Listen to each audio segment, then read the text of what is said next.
Good morning sa inyong lahat mga boss. This is Kim of KMJL Surplus Trading. So today is October 18, 2023, 5:30 AM in the morning. So magdi-deliver tayo ng unit ngayon papuntang Luzon sa may bandang Magdalena, Laguna. So samahan nyo kami and tapusin nyo yung video ito para makita nyo yung detalye and price ng ating unit. Ayan, so andito na tayo ngayon sa Port of Lipata. So kakarating lang natin ngayon mula Davao City and time check nasa 4 PM. And ayun nga, nasa siguro mga 8 to 9 hours yung biyahe namin mula Davao to Lipata Port of Surigao. Nasa 80 to 90 lang yung namin takbo. So safety first mga boss. So ayan. So yung schedule ng barko namin is nasa 6 PM yung loading namin. So approximately 9 PM kami dadating ng Port of Matnog. So mamayang gabi andun na kami sa Visayas. So gas update mga boss, mamaya po ito total natin kung magkano yung gas consumption ng DA17 pag long drive and naka aircon.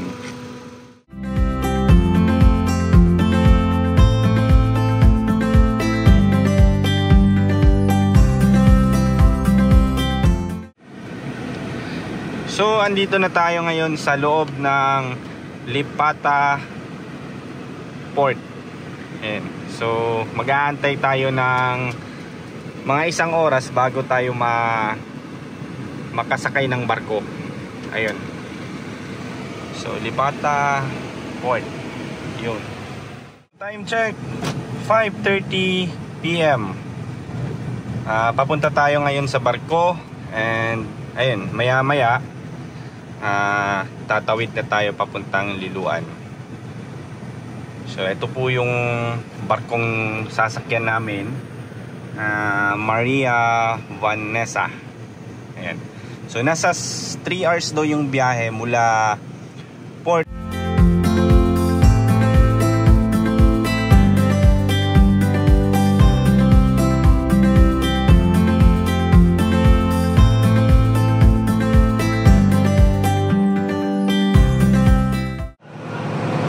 Ayun na nga, nakasakay na tayo mga boss sa barko. And siguro mga 9 PM dadating tayo ng Port of Liloan and doon na lang din kami magpapalipas ng gabi.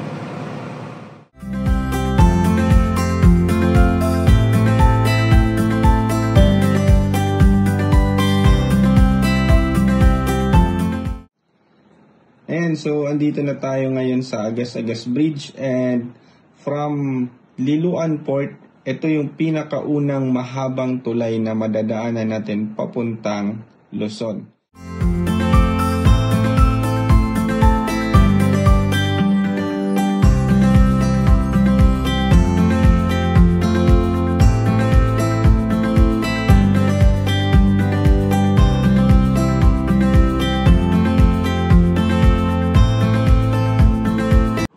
Yan, so update mga boss, andito na tayo ngayon sa may parte ng Samar and kakatawid lang namin sa San Juanico Bridge. And today is our second day of travel going to Luzon.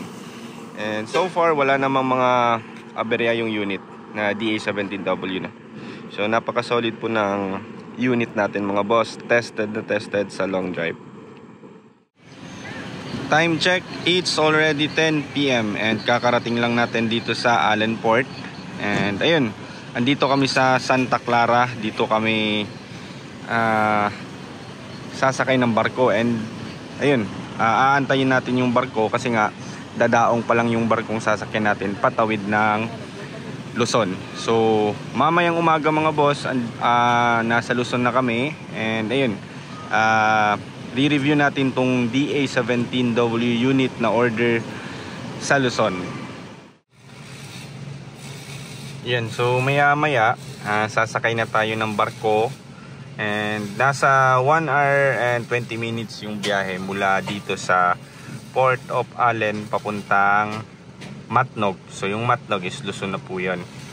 And ayun, tumakbo na tayo ng 846 kilometers mula sa Turil, Davao City.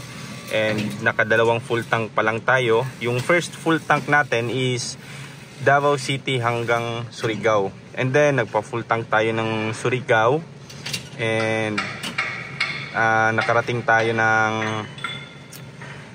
Liloan, Visayas na yun. So mula Liloan, consider natin na full tank kasi nga yung sinakyan natin mula Surigao papuntang Liloan is barko. So nagsisimula yung consumption na from full tank galing ng Liloan Port hanggang dito sa Allen. So ayun, from full tank mga boss, ito yung natira, 1/4. So yung full tank natin is nasa 2,100, nasa 67 per liter yung presyo ng gasolina. So siguro I think nasa mga 500 pa tong natira. So 1.5, yan, mahigit kumulang 1.5 yung consumption ni DA17W RO6A engine turbo. So matipid pa rin, mas matipid. Ayan. And napaka powerful talaga ng engine natin.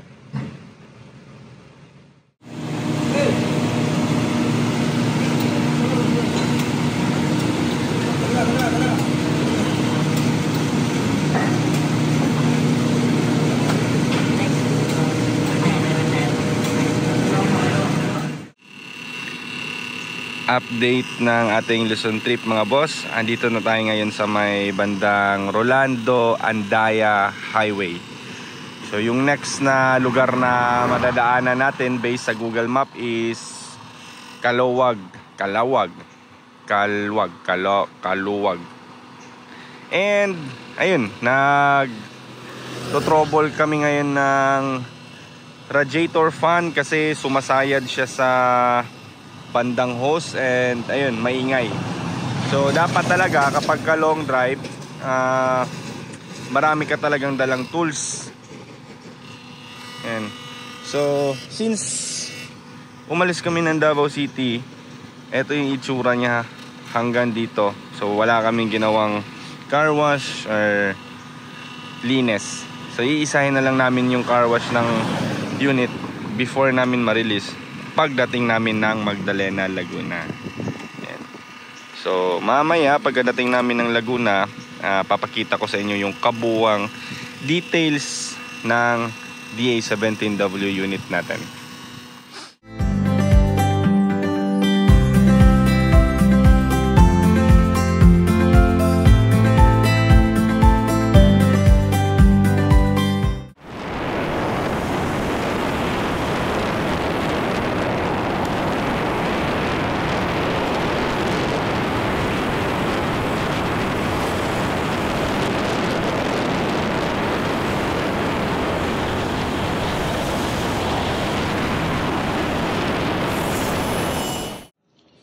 And andito na tayo ngayon sa may Lukban. And mga 2 hours na biyahe from here, mararating natin ang Lumban, which is doon natin ito-turn over ang unit kasi yun yung sabi ng may-ari.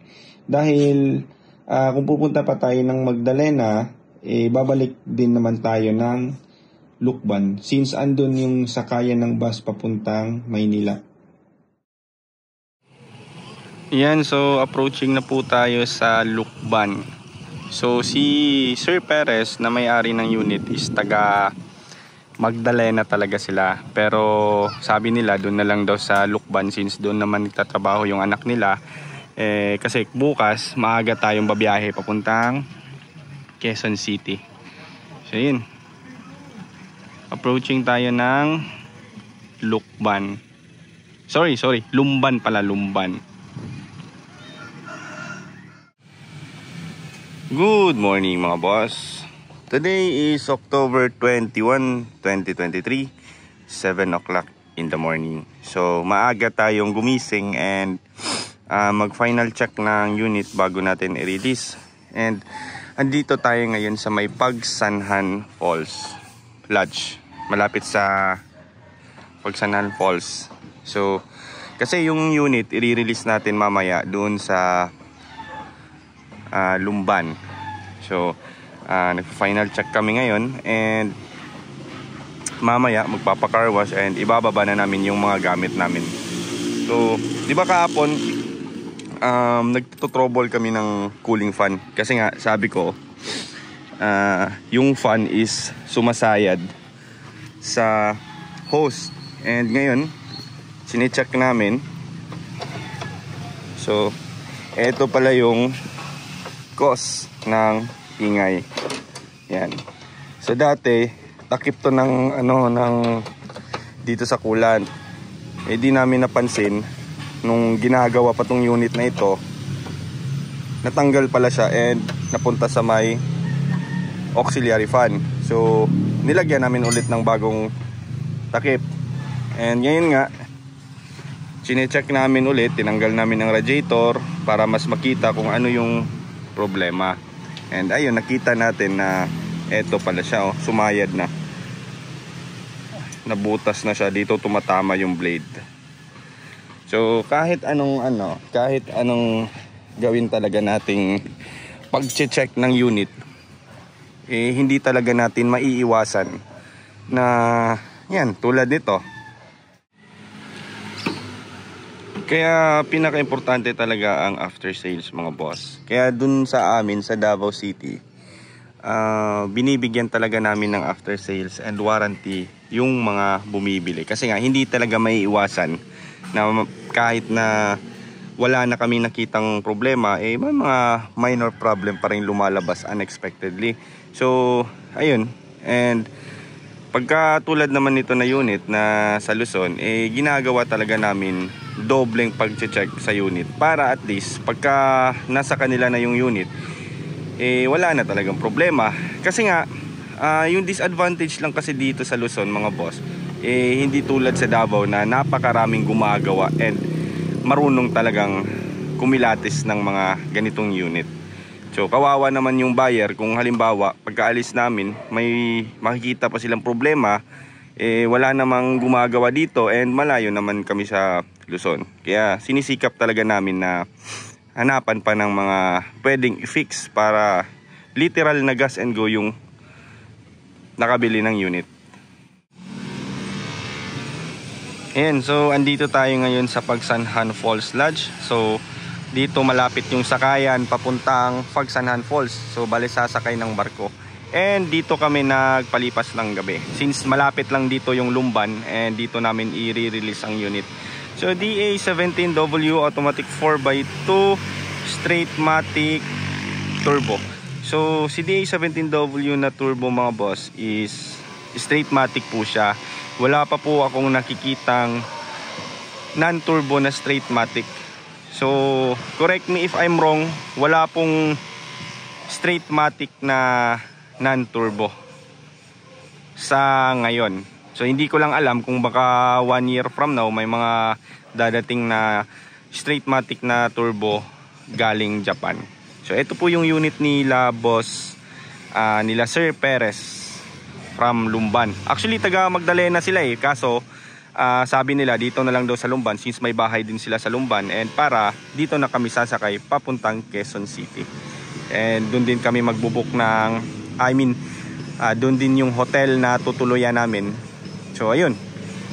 So DA17 na unit is 3 layers. So ito po yung pinaka top of the line, high roof edition, and then single slide lang po. Yan. So yung package na in-avail nila Sir Perez is 14 mugs and tires, RPF 1, and then wrap around tint. Yan. So all black po siya, super black sa gilid and medium black sa harap. Yan. So meron din po siyang tawag nito, chrome garnish o chrome hood liner, and wrap around steel bumper. And so si DA17 mga boss is meron na po siyang fog lamp, originally built in from Japan. So ganyan po talaga ang design ni DA17W. And meron din pong mga DA17V na paminsan lang naman, meron siyang original din na headlight. And yung ibang DA17W naman na hindi po modelo or hindi po siya top of the line, o parang base unit nila, is wala pong fog lamp. And nagpa-add din po nagpa-made to order nito ng carrier sa taas, since yung pinaka-purpose talaga nito is lalagyan and kakargahan ng mga groceries. Ayan.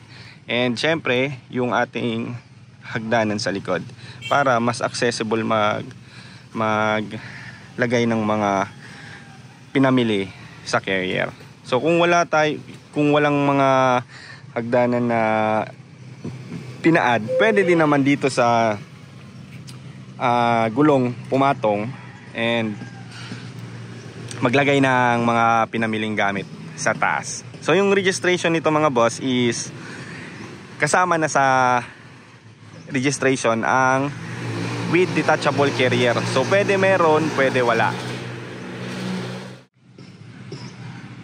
Yan, so isipin nyo, binahe pa talaga ang unit na to from Davao City hanggang dito sa Lumban. So yung biyahe namin, since hindi naman kami malakas magpatakbo, umabot kami ng 3 araw at kalahati. So gabi na kami nakarating dito sa may Lumban. But as of now, andito tayo sa Pagsanhan Falls. Ayan, no? So masasabi ko talaga na yung unit na ito mga boss is napaka okay po. Yung power ng engine niya malakas, matipid yung consumption. Mamaya ito-total natin yung consumption ng ating gas mula Davao City papuntang dito sa Laguna. And so masasabi ko talaga mga boss na napakasulit ng DA17W na unit. Bukod sa malakas yung engine niya, powerful talaga, malamig din yung aircon niya. Tsaka mas mas para sa akin lang mas tahimik yung loob niya. Biruin mo yung daanan ng Visayas, napakalubak. Sira talaga yung yung daanan doon. And ayun, sabi ko nga, magbaon na lang kami ng mga extra parts ng under chassis like ball joint and stabilizer link, kasi kung sakaling bibigay after ng biyahe, mapapalitan pa namin before turnover sa may-ari. And good thing, wala namang nasira and hindi naman talaga naapektuhan yung mga under chassis natin. So parang wala talagang bakat na binahe siya mula Davao. So 3 days and kalahati yung biyahe namin, tuloy-tuloy po yan. So nag-average kami ng 80 to 100 yung takbo namin. And bukod sa napansin ko dito mga boss, yung temperature niya is napaka baba. So yung temperature niya is nasa 70 to 80 degrees Celsius lang. Maintain po yan hanggang dito sa Lumban. And aircon po kami palagi. Plus, nung nasa barko kami, bumabiyahe, hindi kami bumababa.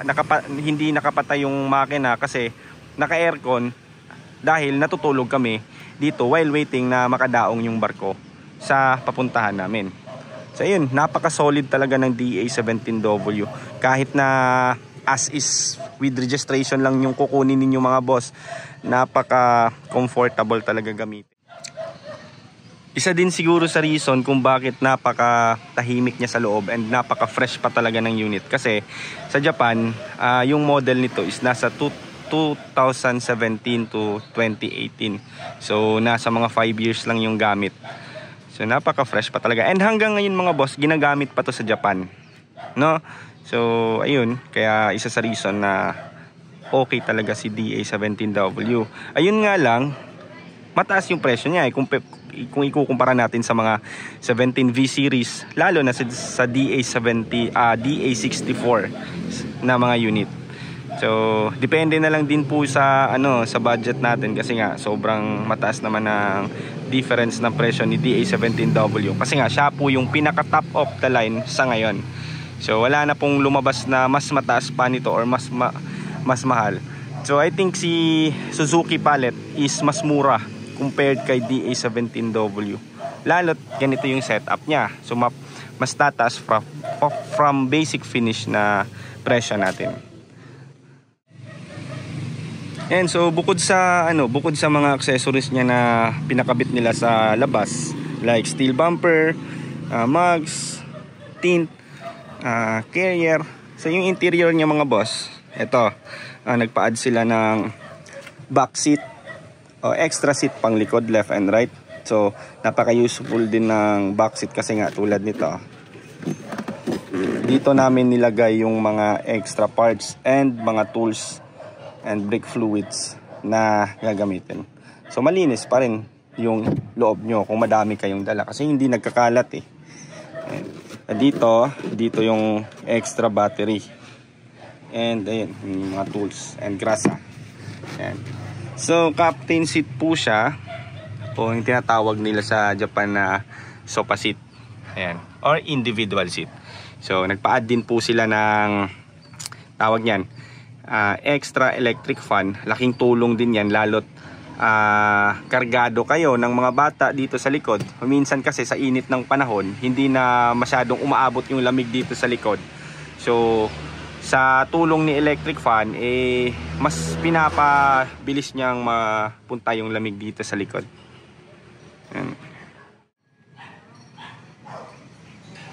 Interior, upholstery. Ito yung design and color na ni-request ni buyer. Hindi sila nagpalagay ng upholstery sa ceiling kasi gusto nilang mapanatiling original yung ceiling nila. Ayan. So ito po yung shifter ng ating Straight-Matic. So nagpa-add din po sila ng Momo steering wheel and pop-up na horn. Ayan. Meron tayong infotainment or touchscreen stereo with back camera. Meron na po siyang Bluetooth, meron po siyang GPS, pwede USB, pwede FM. Ayun. And ito yung ating dashcam. So nagpa-add din po sila boss ng sensor.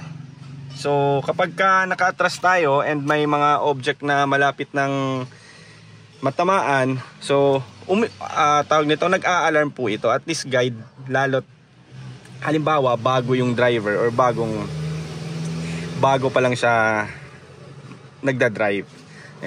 And syempre dahil nga long drive tayo, hindi talaga mawawala itong ating water temperature gauge, no?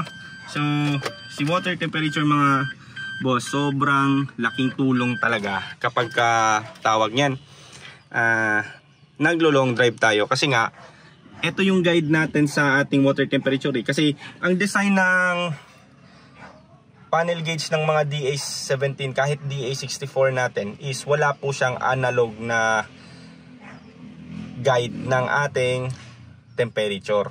So ayun, in-add natin, and ayun nga yung napansin namin sa biyahe namin mga boss, ini-expect ko na sa 80 to 90 to 95 degrees Celsius yung ating water temperature. So nagulat ako kasi yung eto honest to goodness, yung ating water temperature boss mula Davao City hanggang dito sa Lumban, maintain po yan 70 to 80. Sobrang layo po yan sa overheat. So yun po yung mga nakikita kong advantage ng DA17W. Kasi nga first time po namin travel ng Luzon na DA17W yung gamit na unit. Kasi madalas is DA64 and DA63. Ayan.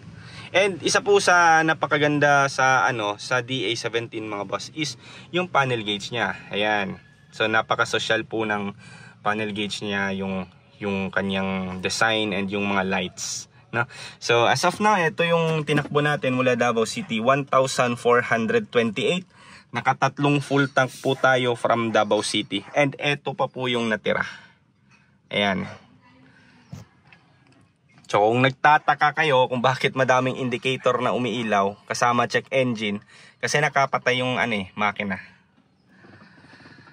And isa po sa mas nakasosyal ng DA17W is hindi na po siya susi. So kahit nasa sa bulsa natin to, pwede siyang mapaandar ng hindi na sinususi. Kasi nga push button po siya. Ayan.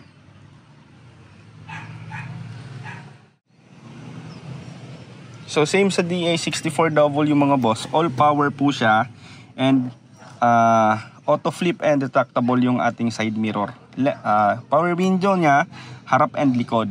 Tapos meron siyang single power slide. So ito po yung kanyang yung switch and yung kanyang switch.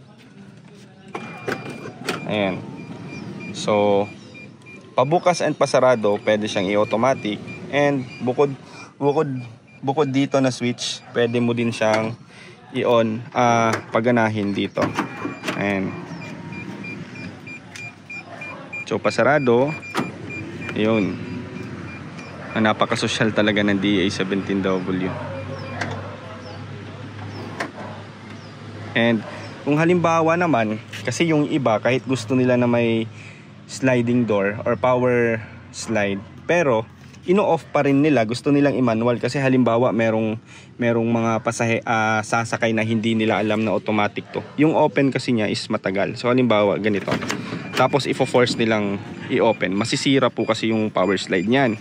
So ganito po 'yon, papakita ko. Sarado nyo muna, antayin yung mag-lock. Ayan, pagka na-lock, i-disengage ninyo yung kanyang power slide switch. So kahit na pindutin nyo, hindi na talaga yan gagana. So manual na yan. Ayan. And yung nakaganda sa manual nito mga boss, kasi nga 'di ba, pinupuwersa pa talaga natin na isarado like ganun. So ito, kahit na basta ma-meet niya lang yung sensor, kasi ito yung sensor niya dito. So, halimbawa lang pagkita ko lang, ganyan lang. Ayun, automatic din po siyang sumasara kahit na naka-manual. Ayan, bibitawan ko Ayun, kita nyo, ulitin ko Wait lang. Ayun, di ba? Ayun. So madami pong features si DA17W compare sa DA64W. So sobrang laki po ng difference nila. Kahit na sa panglabas na anyo, mas mas maangas pa rin si DA17W. So nagpa-add din po sila ng steel bumper, harap and likod, and plate holder, harap and likod. Yan po yung design, carbon. And then meron din pong plate number cover. Ayan, so ito po yung plate number nila. Original plate number po from LTO. And yung concern lang din ng ating buyer nito mga boss is kasi kakargahan daw nila always ng mga groceries. So gusto sana nilang ipalift up. Sabi ko, hindi naman kasi siya bagay na ipalift up ng hindi mud terrain yung gamit natin, kasi papasok na tayo sa off-road setup kung ililift up natin. Pangit naman tingnan kung naka-lift up siya tapos yung gulong natin is mga ganito.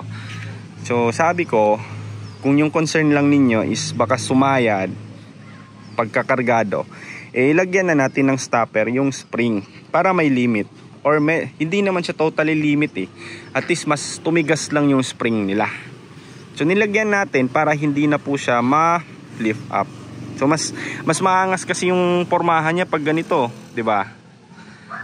So meron din po siyang kasamang rain visor. Napaka-importante po ng rain visor. And si DA17W is andito yung antena niya Yan. So color is army green, black top. So bubong lang po yung pinaitim nila boss. So hanggang ngayon siguro hindi pa talaga kami makaget over sa performance ni DA17W. So grabe talaga boss. Malakas yung takbo niya. Actually hindi ko talaga nafi-feel na 3-cylinder lang yung makina niya. Kung galing kayo nagmamaneho before ng mga Honda Fit, Toyota BB, yung mga 4-cylinder na 1.5 engine, para pong 1.5 yung dinadala and para pong 4 cylinder yung unit na DA17W. Malakas, hindi rin po siya high RPM tuwing nag-shift, and hindi po siya katulad ng DA64 na high RPM tuwing nag-shift. Kaya po isa din po sa reason kung bakit siya matipid. Pero mas matipid pa rin si Tiptronic kumpara natin dito. Kaso nga lang, maliit lang din yung difference ng pagkatipid nila. So hindi ko naman sinasabi na kung matipid si DA17V, hindi na matipid si DA17W. Mas matipid lang talaga si DA17V na mga non-turbo. Pero sa performance, boss, sobrang layo. Lakas talaga tumakbo ni DA17W. And sabi din ng nagpagawa nito, ibabiyahe daw nila ng Baguio pag uwi nila dito sa Pilipinas. So ayun, sabi ko nga, subok na subok talaga yung unit kasi galing pa ng Davao, binahe by land. So walang problema talaga kahit pa idiretso pa ng Sagada eh. Ayun. So price range nito mga boss, yung basic setup ng DA17W. Ano po yung basic finish? Basic finish po mga boss is unit, conversion, pintura, registration, brand new battery, and change oil, PMS. So nagre-range po si DA17W ng 350. So magkano po yung inabot ng unit na ito? Lahat-lahat po umabot po siya ng 465,000. Sa tanong, bakit mahal? Bakit mataas? Dahil po madami pong accessories na pina-add yung buyer natin nito, like 14 rims and tires. Mas mahal po siya kung ikukumpara natin sa 13 na size. Yun, yung mga carrier, yung mga nabanggit ko lahat. And ewan ko kung meron pa ba akong nabanggit na, kung meron pa ba akong hindi nabanggit. So ayun, umabot po ng 465,000 yung unit na ito, kabuo ang unit. Para po naman sa mga nagbabalak na mag-order ng DA17W, yung price po natin is mag-i-start po sa base price, which is 350,000. Basic finish po yan. So yung presyo po magdedepende, yung total depende po sa gusto ninyong ipa-add na accessories. So ito total po natin, bibigyan ko po kayo ng mga presyo ng accessories natin. So bali kayo po yung magpipick ng inyong gustong mga accessories na ipalagay. So kung the more na maraming accessories yung ipalagay ninyo, the more din pong tataas yung presyo. So sa delivery po wala pong problema, pwede natin ipa-shipping through solid shipping lines or to go. Pwede din naman door to door, pag-usapan na lang natin, depende sa lugar ninyo. And yung unit pala natin mga boss, since 'di ba naka-change oil na ito before kami bumiyahe pa Manila. And naka-PMS na, yung mga throttle body cleaning, lahat ng mga sensors, check ng brake, napaka-importante po 'yon. Pagkadating po namin ng Visayas, sa gilid ng daanan, nag-change oil kami agad kasi yun din yung ideal na na change oil nito sa pinakaunang gamit. Kasi yung first na nilagay natin na oil, parang makukonsider yun na na flashing. So after 500 kilometers, nag-change oil kami, tapos hanggang dito na. So yung pangalawang change oil, pwede na yun aabot ng 4,000 to 5,000 kilometers. Depende na lang din po yun sa ninyo, sa tawag niyan, sa pag-change oil nyo. Kasi meron din namang ibang user na napakaselan, gusto nila 3,000 lang, change oil na agad. Ayan. So pwede po siya hanggang 4,000 to 5,000 kilometers. Ayan, so papunta na tayo ngayon sa bahay nila sir para i-turn over ang unit. So sulit na sulit po talaga yung 3 days na biyahe namin mula Davao City hanggang dito sa Lumban. So sa biyahe naman, meron tayong kasamang mechanic and extra driver. So napaka-importante po yun and laking tulong po sa biyahe, lalo halimbawa merong mga konting aberya, and lalong-lalo na yung driver natin. So si Boss Kags and si Sir Eric. Yun.